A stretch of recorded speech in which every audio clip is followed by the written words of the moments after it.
El último versículo que leímos dice, hablando de las mujeres que habían ido al sepulcro y vieron a estos dos varones de vestiduras resplandecientes, dice que tuvieron temor y bajaron el rostro a tierra y entonces les dijeron, ¿por qué buscáis entre los muertos al que vive? Qué pregunta penetrante, ¿no? Y llena de significado. A veces, cuando leemos el texto de corrido, hay muchas cosas que nos quedan en el camino y al no profundizarlas, a veces perdemos la percepción de algunas cosas interesantes e importantes que el mismo texto, la misma palabra tiene para nosotros. Esto sucedió el día de la resurrección. El Evangelio de Marcos, capítulo 16, verso 1, dice, cuando pasó el día de reposo, María Magdalena, María, la madre de Jacobo, y Salomé, compraron especias aromáticas para ungirle. Aquí nos menciona quiénes fueron esas mujeres que llegaron al sepulcro. En realidad estas mujeres no deberían estar allí. No tenían por qué estar en ese lugar para ungir el cuerpo del Señor. Yo sé que me están mirando con estupor. Sus intenciones eran loables, pero estaban equivocadas. De modo que los mensajeros celestiales, los ángeles, estos dos varones, les preguntaron, ¿por qué buscáis entre los muertos al que vive? No está aquí, sino que ha resucitado. ¿Qué quiere decir esto? Quiere decir que realmente era necesario que ellas supieran que no iba a estar ahí el Señor. Cuando seguimos leyendo el pasaje, los versículos 6 al 8, dice que estos varones les recordaron las palabras que el Señor les había hablado antes. Y les dijo, acordaos de lo que os habló cuando aún estaba en Galilea, diciendo, todavía el Señor estaba con ellos, es necesario que el Hijo del Hombre sea entregado en manos de hombres pecadores y que sea crucificado y resucite al tercer día. Entonces ellas, dice algo interesante, se acordaron de sus palabras. Parece que habían olvidado las palabras que Jesús les había hablado. E iban al sepulcro a ungir el cuerpo del Señor y no con la expectativa de ver un sepulcro vacío, sino a ungir un cuerpo muerto. Cristo les había anunciado realmente su resurrección. Camino a Jerusalén les había recordado también a los discípulos, no solamente a las mujeres, las palabras de los profetas sobre la resurrección, pero de todas maneras parece que ellos tampoco habían comprendido. Cuando leemos en Lucas 18, 31 al 34, dice Jesús tomando a los 12 les dijo, fíjese con qué claridad el Señor habló, he aquí subimos a Jerusalén y se cumplirán todas las cosas escritas por los profetas acerca del Hijo del Hombre. Todo lo que está escrito en el Antiguo Testamento será cumplido ahora en el Nuevo Testamento. Pues será entregado a los gentiles, será escarnecido y afrentado y escupido, y después que le hayan azotado, le matarán. Mas al tercer día resucitará. Pero dice el texto mismo, pero ellos, ¿qué dice? nada comprendieron de estas cosas. Mire sus mentes cómo estaban, ¿no? Nada comprendieron de estas cosas. Esta palabra les era encubierta, dice, y no entendían lo que se les decía. Yo digo, qué importante esto que dice aquí. Muchas veces escuchamos la palabra del Señor y si no la comprendemos, si no la entendemos, si no la recordamos y por fe la aceptamos como un hecho, seguramente va a pasar por alto el cumplimiento de esta palabra y estaremos esperando alguna otra cosa. Jesús hizo muchos anuncios acerca de esta situación. Cuando se dio el hecho de la muerte de Lázaro, cuando Jesús llega a la casa de Lázaro, sabemos que lo recibieron, en realidad lo recibieron con palabras de reproche. ¿Por qué no viniste antes? Si hubieses estado aquí, mi hermano no habría muerto. En fin, lo recibieron como diciendo, bueno, ya ahora no hay absolutamente nada que hacer y ahora estamos lamentando esta situación. Pero Jesús le dijo a Marta, yo soy la resurrección y la vida. El que cree en mí, aunque esté muerto, vivirá. Y todo aquel que vive y cree en mí, no morirá eternamente. Qué palabras tremendas, profundas, poderosas. Yo soy la resurrección. Y cuando él dice esto, después los apóstoles, y podemos hablar del apóstol Pablo, aclara el hecho de que él fue en el hecho de la resurrección las primicias. Amén. Yo soy la resurrección y la vida. El que cree en mí, aunque esté muerto, vivirá. ¿Cómo puede creer un muerto? Pero él está hablando de los muertos que no tienen realmente la vida espiritual. Pero todo aquel que cree en el Señor tendrá vida. Y todo aquel que vive y cree en mí, esa vida será eterna, no morirá eternamente. Y confronta a Marta y le dice, ¿crees esto? Sabemos que la respuesta de Marta no fue lo que Jesús hubiera esperado. Sí, Señor, yo creo que mi hermano va a resucitar en el tiempo postrero. No había comprendido la profundidad de las palabras de Jesús. Jesús le estaba diciendo que él iba a levantar a su hermano. ¿Crees esto? ¿Creemos nosotros en la resurrección de Cristo y en lo que significa la resurrección de Cristo en lo que se relaciona con nuestra vida espiritual? ¿Creemos esto? Él vive, Él está vivo y Él tiene que vivir en nuestros corazones. Pablo dijo, ya no vivo yo, Él, Cristo, vive en mí. ¿Está viviendo Cristo en su corazón? ¿Es esta una experiencia real? ¿Podríamos responderle al Señor nosotros hoy a esa pregunta? Amén. Porque tenemos la experiencia gloriosa de que Cristo está viviendo en nosotros. Pedro escribiría también acerca de esta verdad. Cuando escribe allí en la primera carta, en el capítulo 3, verso 18, dice, porque también Cristo padeció una sola vez por los pecados. Una sola vez. Como bien dice la carta a los Hebreos, ¿no? Es esa ofrenda que fue entregada una sola vez y para siempre. Una sola vez por los pecados. El justo por los injustos para llevarnos a Dios, siendo a la verdad muerto en la carne, pero vivificado en espíritu. ¿De qué está hablando? ¿De qué está hablando Pedro? Está hablando de eso, de que Cristo murió en la carne. Su naturaleza humana murió.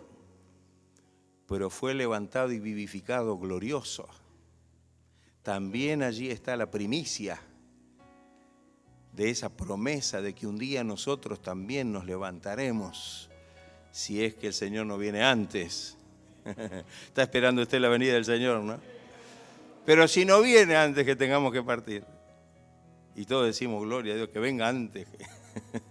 Pero si no fuera así, vamos a experimentar esa gloriosa vida y esa gloriosa resurrección. El apóstol Juan dio testimonio de esta vida, de que Jesús vive. Cuando nosotros miramos el libro de Apocalipsis, en el primer capítulo del libro de Apocalipsis, donde se encuentra la revelación de Jesucristo a Juan el apóstol. Juan dice, capítulo 1, versículos 17 y 18, cuando le vi, caí como muerto a sus pies, dice Juan. El impacto de ver, estar en la presencia de este Cristo vivo y poderoso. Y dice que Él, Jesús, Cristo, puso su diestra sobre mí, dice Juan, diciéndome, no temas, yo soy el primero y el último, el que vivo y estuve muerto, mas he aquí que vivo por los siglos de los siglos. Amén. Gloria sea el nombre del Señor. Qué maravilloso, ¿no? Una revelación maravillosa de que Cristo estuvo muerto. Como dice Pedro, murió en la carne, pero fue vivificado y ahora vive, y vive por los siglos de los siglos. Qué maravilloso que nuestra fe pueda estar puesta en este Cristo vivo, en este Cristo de poder, en este Cristo que vive, en este Cristo maravilloso. Por eso es que vuelve la pregunta, ¿por qué buscáis entre los muertos al que vive? ¿Cuántas veces podemos mirar, y tal vez nos ha pasado a nosotros, en que hemos buscado entre los muertos al que vive? Una dirección totalmente y una situación totalmente equivocada. Y podemos decir sencillamente que cuando hablamos de esto pensamos en el mundo. Los que viven en el mundo sin Dios, dice la palabra, que están muertos. Bueno, pastor, pero yo no creo que estén todos muertos. Están muertos espiritualmente. Pablo dice en la carta a los Efesios, capítulo 2, versículos 1 y la primera parte del 2, dice, y Él os dio vida a vosotros, a nosotros, cuando estabais muertos en vuestros delitos y pecados, en los cuales anduvisteis en otro tiempo, siguiendo la corriente de este mundo. Ahí está. Y en Efesios 5:14 dice, por lo cual dice, despiértate tú que duermes y levántate de los muertos y te alumbrará Cristo. Qué maravilloso, ¿no? Qué maravilloso. En el mundo hay muerte. Los que viven en el mundo sin Dios están muertos. Y muchas veces este dicho parece no muy comprensible. Hay un texto que nosotros leemos muy seguido en la Biblia. Y ese texto viene en el Evangelio de Juan como hablando de dos clases de muertos. Juan 5, 24 y 25 dice que Jesús dice, de cierto os digo, preste atención, el que oye mi palabra y cree al que me envió, tiene vida eterna. Y no vendrá a condenación, es decir, no será condenado, porque ha pasado de muerte a vida. Es decir, que estábamos muertos. Entonces dice esa frase que resulta llamativa, De cierto os digo, viene la hora, y ahora es, dijo Cristo, cuando los muertos oirán la voz del Hijo de Dios, y los que la oyeren vivirán. Y algunos están pensando en el final de los tiempos, algunos están pensando en la venida de Cristo, algunos están pensando, no, está hablando de hoy. Porque de los muertos a los cuales se refiere esta palabra, que los muertos oirán la voz del Hijo de Dios, está hablando de los muertos que parlan, como dice él. Están los muertos que no tienen al Señor, pero que los que oyen la voz del Hijo de Dios y creen en el Señor, estos vivirán. Qué maravilloso, qué maravilloso. Ahora, qué triste es que podamos entender que no debemos buscar nada en el mundo, porque ¿qué nos puede dar el mundo si está en muerte?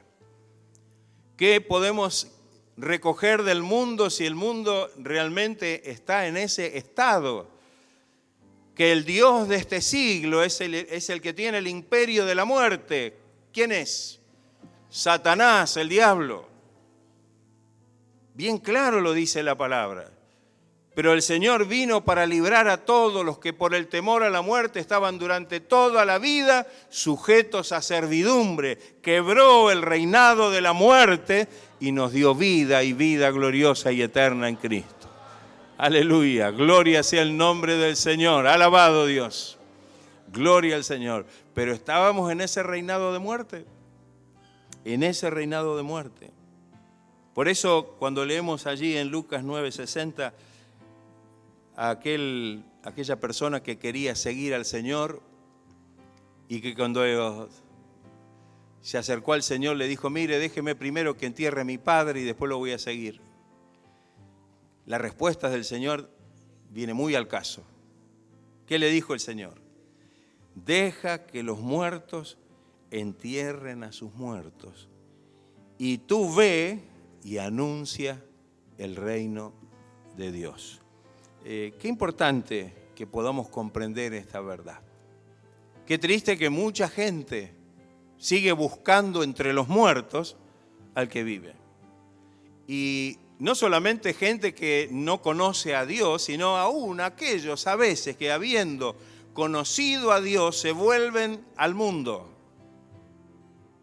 Cuando lo único que del mundo podemos extraer es muerte y perdición. Cristo no puede ser hallado entre el mundo que está lleno de corrupción y de pecado. ¿No es así? Hablábamos al principio, escuchábamos de las noticias. Y cuando escuchamos las noticias o las leemos o las miramos, usted se asombra, se espanta. ¿O no es así, hermano? Está lleno el mundo de corrupción, de pecado, de maldad, de violencia. Cristo no está allí. Cristo no está allí. Cuando Israel, y aquí tenemos un ejemplo mirando un poco hacia atrás, confió y buscó ayuda en Egipto, que para nosotros Egipto representa el mundo. Amén. La esclavitud egipcia para nosotros es la esclavitud al pecado, cuando hacemos esa relación. Cuando Israel, en vez de confiar en Dios, buscó entre los muertos la ayuda en Egipto, allí en el libro de Isaías, dice el texto de Isaías 31:1, y después leemos en 36:6, dice, ay de los que descienden a Egipto por ayuda y confían en caballos, su esperanza ponen en carros, porque son muchos, y en jinetes, porque son valientes, y no miran al Santo de Israel, ni buscan al Señor. Aleluya, gloria al Señor. Gloria sea el nombre de Cristo. ¿Cuántas veces se actúa como el hombre actúa de esa manera? Y cuántas veces, tenemos que decir, los cristianos mismos a veces buscan ayuda en las cosas del mundo. Y entonces el Señor les dice, los egipcios hombres son y no dioses. Y no Dios, perdón. Y no Dios, son hombres. Todos ellos desfallecerán a una.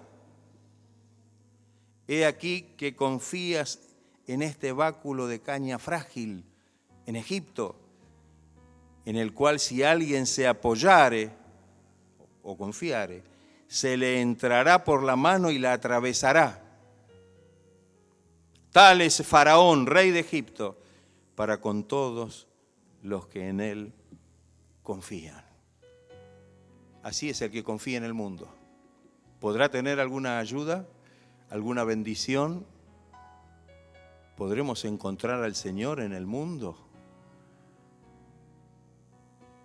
No busquemos en las filosofías humanas. No está Cristo con los sabios de este mundo. ¿No dice así la palabra? No enloqueció Dios la sabiduría del mundo, dice la palabra, allí en la primera carta a los Corintios. De tal manera que le agradó a Dios no salvar a los creyentes por la sabiduría del mundo, sino por la locura de la predicación. Amén. Por la locura de la predicación. Es decir, Dios no está con los sabios de este mundo que promueven esas filosofías. Dice el apóstol Pablo en un texto que tiene mucho que ver, allí en Colosenses 2:8. Mirad que nadie os engañe por medio de filosofías y huecas sutilezas, según las tradiciones de los hombres, conforme a los rudimentos del mundo, y no según Cristo. Qué clarito, qué clarito. Esto Pablo se lo está escribiendo a la iglesia, no se lo está escribiendo a los gentiles. Les está diciendo esto: mirad que nadie os engañe por medio de filosofías, de huecas sutilezas, tradiciones de hombres, rudimentos del mundo, y no según Cristo. ¿Cuántos cristianos han sido engañados por estas sutilezas mundanas? Y viene la pregunta y resuena: ¿por qué buscáis entre los muertos al que vive? ¿Por qué buscáis entre los muertos al que vive? Lo último que quiero mencionar es que no busques a Dios en las religiones, porque otra de las cuestiones es esa. Muchas religiones han proliferado en el mundo. Algunas se autodenominan cristianas. Dicen tener al Dios verdadero, pero esos dioses están muertos. Y tan muertos como está la fe y la esperanza de quienes los siguen. Y es triste decir esto, pero es una realidad. Llenos de doctrinas erradas, rituales que son absurdos y promesas que son falsas. No está allí el Señor. No importa que se llamen cristianos.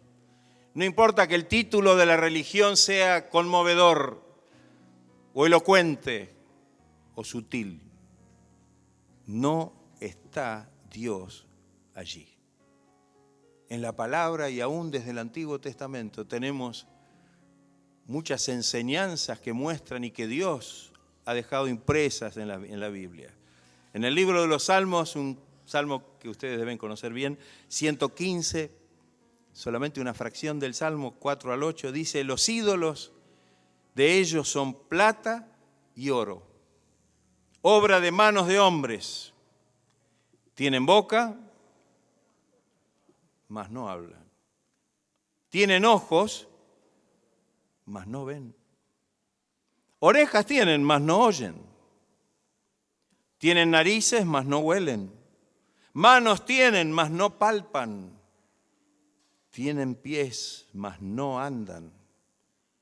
No hablan con su garganta. Semejantes a ellos, a estos ídolos, son los que los hacen y cualquiera que confíe en ellos. Estos ídolos son ídolos muertos. ¿O no es así? Es así. Es así. Aunque ese ídolo sea un ídolo de Cristo, aunque tenga la forma o una forma aparentemente piadosa, evidentemente esto es algo que nos muestra una realidad y que nos desvía de la verdadera adoración al Cristo vivo, porque Cristo no está en una representación de Él, sino que Él se manifiesta en espíritu y en verdad en nuestros corazones. Gloria sea el nombre del Señor. Gloria sea el nombre de Cristo. Miren, en el libro del profeta Isaías dice algo interesante. Hay muchas menciones, solamente escojo estas dos. Capítulo 46, versos 6 y 7. Dice, sacan oro de la bolsa y pesan plata con balanzas. Alquilan un platero para hacer un dios de ellos.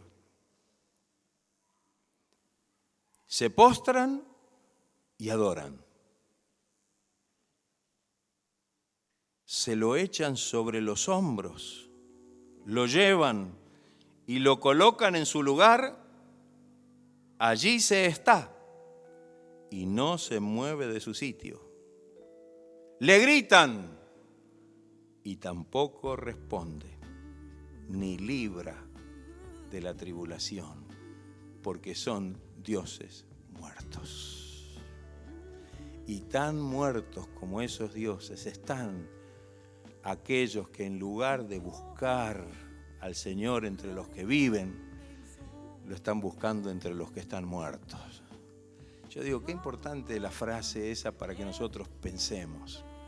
Filosofías, pensamientos, cosas que hay en el mundo que a veces parece que atacan el pensamiento y la vida de los cristianos con el solo propósito de poder desviarlos de la verdadera fe en el Señor. Pero ahí hay muerte.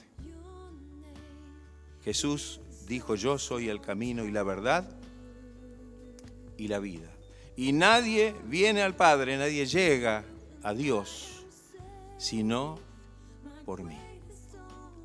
La religión no salva. Amén. Ninguna religión salva. El único que salva es Jesucristo y la fe que podemos depositar en Él. Porque de tal manera amó Dios al mundo que ha dado a su Hijo unigénito, para que todo aquel que en Él cree no se pierda, mas tenga vida eterna. Y este Cristo que fue entregado por nuestros pecados, este Cristo que fue crucificado y que aún fue sepultado, se levantó glorioso de entre los muertos. Y ahora no solamente está a la diestra del Padre, sino que ahora está en medio nuestro y está en nosotros, está dentro de nuestra vida como un verdadero testimonio. Quizá como para terminar el pensamiento, Cristo ya no está pendiendo de una cruz, ni tampoco está sepultado en una tumba. Muchas veces vemos como muchísimas personas siguen rindiendo culto a lugares, porque aquí estaba, sabe que en realidad ciencia cierta no se sabe ningún lugar de esos con seguridad, ni dónde fue la crucifixión, ni tampoco cuál fue la tumba de Jesús. Todo eso no se tiene. Si existiera un sudario, pero no se ha podido reconstruir esto. ¿Por qué? ¿Por qué? Porque allí iría la gente a buscar entre los muertos al que vive. ¿O no es así? Ese santo sudario sería motivo de adoración idolátrica. Esa tumba vacía sería el lugar donde miles y miles de personas van para poder rendir adoración, o ese lugar del Calvario, de la calavera, como se le llamaba, para poder ahí a lo mejor edificar un lugar de adoración. Pero no hay en ninguno de esos lugares absolutamente la seguridad de que allí sea. Y no es capricho o casualidad de esto. Como Dios no dejó muchos rastros en muchas de las cosas, como tampoco se ha encontrado el arca del pacto, y así tantas otras cosas que podrían suscitar que las personas estén buscando en lugares equivocados. Hermanos y hermanas, nosotros celebramos la Pascua, celebramos la resurrección de Cristo, pero seamos conscientes de que debemos verdaderamente adorar al Señor en espíritu y en verdad. Gloria sea el nombre del Señor, alabado sea el nombre de Cristo.